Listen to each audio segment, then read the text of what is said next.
Welcome, everyone. Have you ever wondered why achieving financial freedom seems like an elusive dream, especially when you're part of the middle class?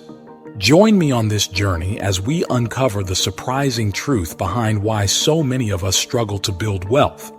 Did you know that about half of American households fall into the middle class category? That's around 165 million hardworking individuals. These are people who've pursued education, have some extra cash, and might even be planning for retirement. But here's the catch: financial stability isn't guaranteed. You might have a mortgage, car loan, or credit card debt lurking in the background. Even with a decent income, there are common money traps sneaking up on us, holding us back from true financial freedom. For instance, let's take Sarah. She works hard, has a job she loves, but despite earning well, she finds herself struggling to save due to various unseen expenses and loans eating into her income. Can you relate? Today, I'm here to shed light on the 17 common traps that might be silently sabotaging your financial goals. By understanding and avoiding these pitfalls, you can pave your way towards financial independence. So, stick around till the end of this video to uncover these traps and learn how you can break free from their grip. Don't forget to hit that subscribe button and give this video a thumbs up if you're ready to take charge of your financial future. Number 1. Spending without saving or investing. One common trap for many middle-class folks is spending everything they earn, or even more, without setting aside any money for saving or investing. This is something John Bodrozic, who knows a lot about homes, talks about. He mentions that when you own a home, it's essential to think of it as more than just a place to live. It's like having a piggy bank that could grow bigger if you take care of it. But some people neglect their homes. They avoid fixing things that are broken or miss chances to make their homes more valuable. When we ignore our homes or don't manage them well, it's like missing out on an opportunity to make our money grow. It's like having a tree in your garden that could give you lots of fruit, but because you don't look after it, it stops giving fruit and might even start dying. For homeowners, your home is an investment. If you don't look after it or make it better, it's like losing money. Imagine your home becoming less valuable and the money you put into it decreasing.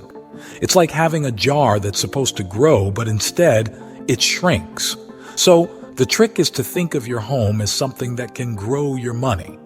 By taking care of it and making smart improvements, you can ensure it keeps getting more valuable, just like a piggy bank growing fatter with savings. Number 2.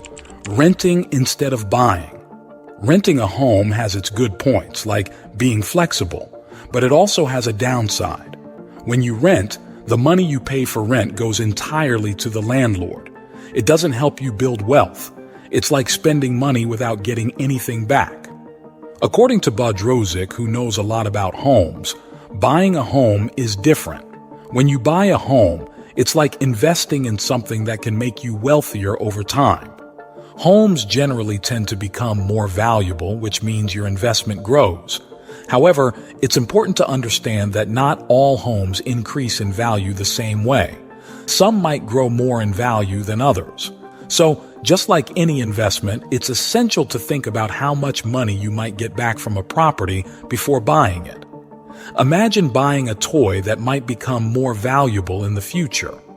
Some toys become very precious, making them a good investment.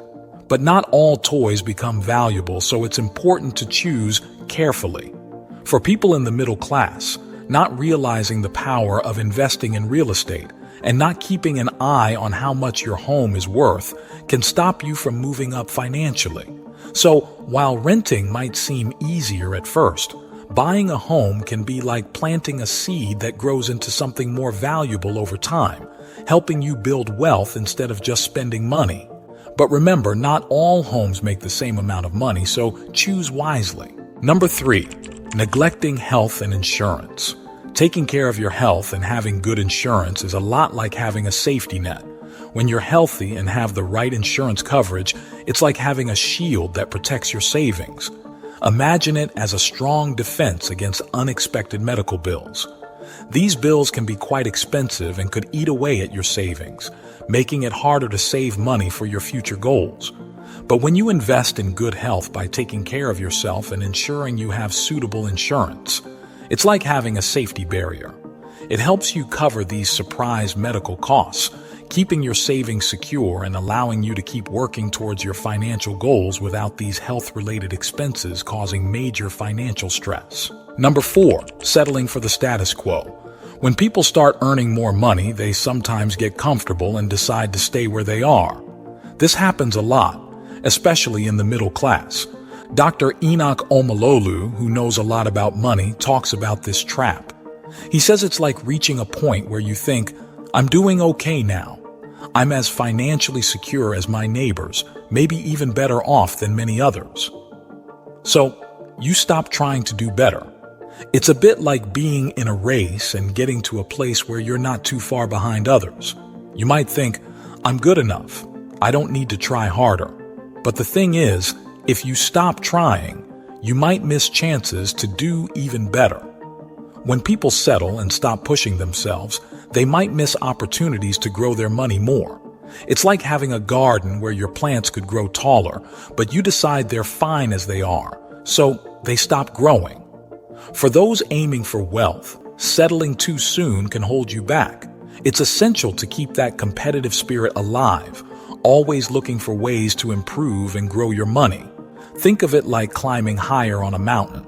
There's always a chance to reach a better and more fulfilling place. Number 5, failing to take advantage of investing. Investing money is like planting seeds that grow into bigger plants over time.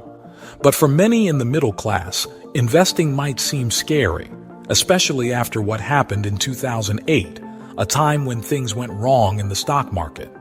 James Allen, who knows a lot about money, says that not investing means our money isn't working hard for us. Even if it's just a small amount put away every month, it can grow into something much bigger over time. However, some middle-class folks don't invest because they're not sure how to do it. Or sometimes they put all their money into just one or two things instead of spreading it out. This can be a problem. Dr. Enoch Omalolu, who understands money really well, says that not having enough knowledge about investing can limit us. For instance, some might put all their money into a big house instead of spreading it out into different things like real estate, stocks, bonds, and other stuff that can grow our money. The trouble with putting all your money into just a couple of things is that if one of those things doesn't do well, it can hurt your overall money. But if you have different investments, it's like having many plants in your garden. If one plant doesn't grow well, others might make up for it. So, to move up from the middle class and really build our wealth, it's important to learn about investing and not just put all our money in one place. By having different types of investments, we can reduce the risk and help our money grow better over time. Number 6, relying on credit cards or other expensive debt. Many people in the middle class often use debt like credit cards, car loans, and mortgages to pay for things they want. It might seem easier at first, helping them look like they have a great lifestyle. But here's the catch. It can actually make their money disappear quickly. Angela Johnson, who knows a lot about money, says that relying on debt stops us from becoming wealthy. When we're busy paying back loans and credit card bills, we're not making ourselves richer. Instead, we're making those loan companies richer by giving them our money in the form of interest. Think of it like this. When you owe money, it's like having a leak in your money bucket. You keep adding water, but it keeps leaking out. That leaking water is the interest you're paying to the loan companies. So, while you're trying to save money and build wealth, a lot of it is flowing out to pay back what you owe. To become wealthy, it's important not to let debt take over. Instead of giving away your hard-earned money as interest, you could be using it to grow your own wealth.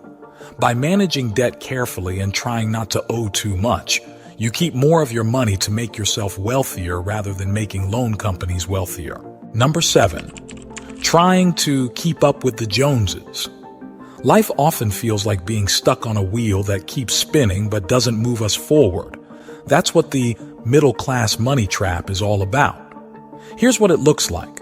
Some things we do, like buying cars that lose their value quickly, taking on a lot of debt for a degree that might not help us make much money, or purchasing homes that are way too expensive for us. These are all part of this trap. You know when people say, keeping up with the Joneses?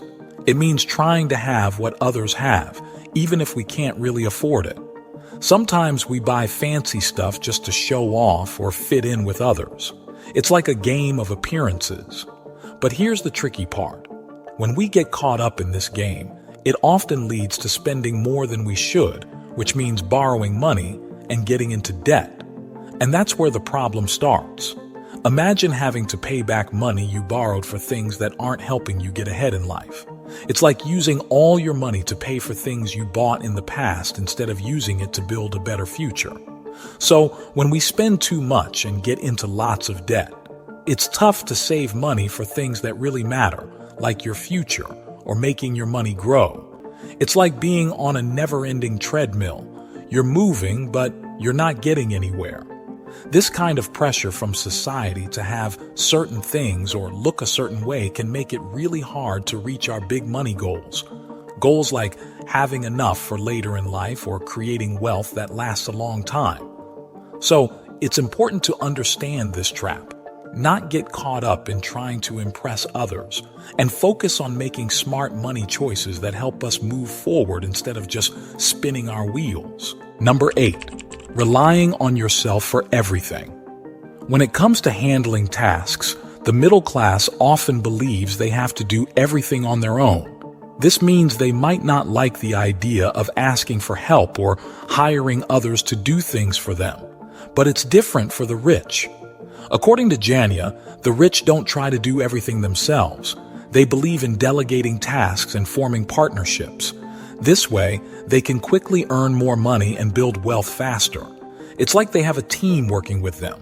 To break out of the middle class and really grow your wealth, it's a smart move to create a financial team. This team could include experts like a financial advisor, coach, or planner. They work together to make a detailed plan that helps you reach your money goals. Think of it like playing on a sports team. You have different players. Some might be great at scoring, others at defending, and some at strategy. Together, they make a winning team. Similarly, your financial team has different experts, each bringing their skills to help you win with money. So, by getting experts on your side who know all about money and how to make it work for you, you're more likely to achieve your goals and break free from the limitations of the middle class. Number 9. Thinking you need a high salary. Lots of middle-class folks think that having a big salary means they'll become rich. But that's not necessarily true, says Johnson. Being wealthy isn't about earning lots of money. It's more about how you handle the money you do earn. Johnson says that to become wealthy, you don't need a big salary. Instead, you need to do one simple thing: spend less money than you actually make. Imagine if everyone had a sticker on their forehead showing how much money they really have. If you could see that, you might not be as impressed with your friend's fancy bag or car. That's because being rich isn't about having expensive stuff. It's about having more money saved up.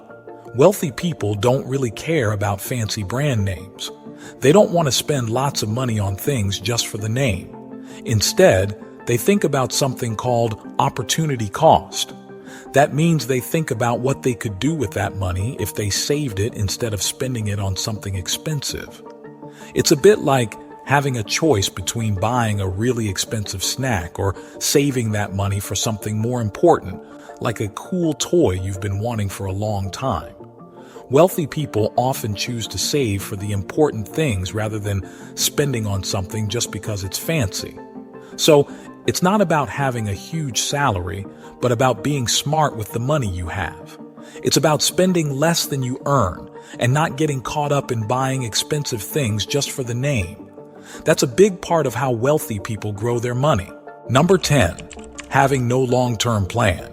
No matter how much money you earn, having a plan that looks far ahead and sticking to it is super important if you want to move up from the middle class and become wealthy. Having a long-term plan means deciding what you want to achieve with your money in the far-off future. And it's not just about making the plan, it's also about staying committed to it. Imagine having a treasure map with big X marks showing where the treasure is buried. To get there, you need a plan of how you'll follow the map. Similarly, having a long-term financial plan is like having a map that guides you to your wealth goals. When you have clear goals about what you want to do with your money in the future, it's much easier to save money instead of spending it on things that aren't really important. It's like knowing you want to buy a cool new bike in the future, so you save your money instead of spending it on small toys now. So, having a plan for your money means deciding what you want to achieve financially in the long run and then sticking to that plan. It's like having a map to guide you towards your treasure of wealth, and it helps you make smarter choices about your money along the way. Number 11, neglecting emergency funds. Imagine your finances are like a castle you're building. Everything's going smoothly and you've got your plans laid out. But suddenly, a storm hits, damaging the castle walls. That unexpected damage is like an emergency expense in real life. An emergency fund is like having a stash of money set aside just in case something unexpected happens. It's your backup plan, your safety net.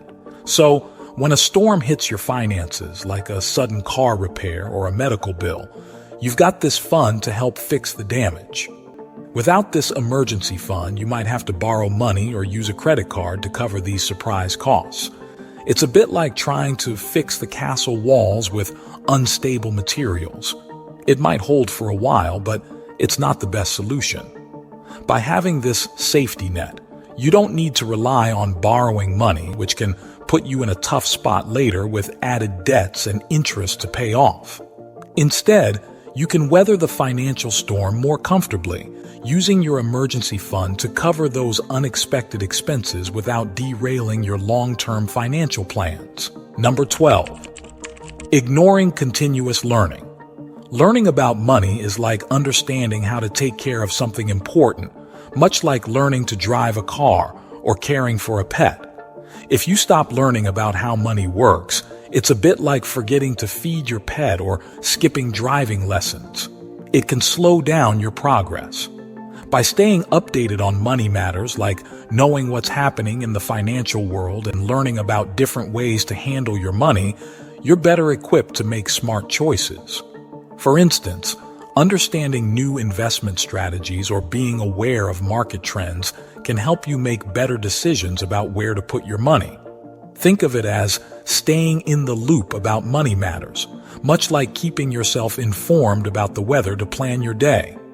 When you understand how money moves and changes, you're better prepared to manage it wisely, just like knowing when to carry an umbrella based on the weather forecast. Continuously learning about finances ensures you're not left behind in making informed decisions about your money, which is key to growing and safeguarding your wealth for the future. Number 13, procrastinating retirement planning. Delaying retirement planning is like postponing preparing for a marathon until the last minute. When you start early, it's like training gradually, getting stronger and fitter over time. Your money works similarly when you save for retirement early. It grows steadily. The longer your money stays invested, the more it can potentially grow due to compound interest, which is like the marathon training making you better prepared for the race. But if you delay and start planning for retirement later, you miss out on that extra time for your money to grow, meaning you might have to save larger amounts later to make up for lost time. Imagine saving a small amount consistently over many years versus trying to save a larger sum in a shorter time frame. The latter can be challenging and might impact your lifestyle or retirement plans.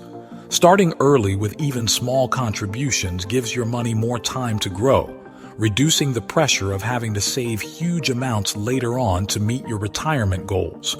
So, the solution lies in starting now, no matter how small the amount. The earlier you begin saving and investing for retirement, the better position you'll be in to secure a comfortable retirement without having to compromise on your lifestyle or extend your working years. Number 14, overlooking multiple income streams. Having only one source of income is like having just one path to reach your destination. If something blocks that path, you might struggle to move forward. But having multiple income streams is like having several paths leading to the same place. If one path gets blocked, you can still keep moving forward using the other paths. To create these different income streams, think about different ways you can make money outside of your main job. It could involve starting a small business, investing in stocks or real estate, or even doing freelance work in your free time. These extra income sources act as backups, supporting you if one source slows down. By diversifying your income streams, you're not putting all your eggs in one basket. This provides more stability and can enhance your journey towards building wealth because you're not solely reliant on a single source of income. Number 15, ignoring tax efficiency. Ignoring tax efficiency involves not paying attention to ways that could help you pay fewer taxes. One key strategy is utilizing tax-advantaged accounts like IRAs or 401ks, which offer tax benefits and can lower your taxable income. Timing the sale of assets to minimize capital gains taxes and exploring deductions and credits can also significantly impact the taxes you owe. Additionally, considering tax-efficient investments, such as municipal bonds or employing tax loss harvesting techniques, can further reduce your overall tax liability. Being mindful of these strategies and making informed decisions about your investments and deductions can significantly impact the amount of tax you pay, potentially allowing you to keep more of your income and bolster your savings over time. Number 16, disregarding estate planning. Overspending occurs when your expenses surpass your income, leading to debt accumulation. To manage this, start by creating a budget. List all sources of income and categorize expenses, distinguishing between necessities like housing, food, utilities, and discretionary spending, entertainment, dining out. This helps identify areas where you might be overspending. Once you've outlined your budget, analyze areas where you can cut back. Prioritize needs over wants and look for ways to reduce costs. Consider negotiating bills, buying generic brands, or opting for cost-effective alternatives. Additionally, managing credit responsibly is crucial. Avoid relying heavily on credit cards unless necessary. Pay bills on time to prevent high interest charges, and aim to pay off credit card balances in full each month. Lastly, cultivating healthy financial habits like regularly reviewing your budget, tracking expenses, and adjusting spending patterns can prevent overspending and debt accumulation, leading to better financial stability over time. Number 17, underestimating the power of networking and relationships. Sometimes, overlooking the potential in networking and relationships can limit opportunities for financial growth. Building a strong network can open doors to collaborations, mentorships, or even new ventures, expanding your financial horizons. And that concludes our journey through these 17 common financial traps. Understanding and avoiding these pitfalls is crucial in shaping your financial future. If you're eager to delve deeper into money topic, I recommend watching the next video in our series. Don't hesitate to share this video, subscribe to our channel, and share your thoughts in the comments section below.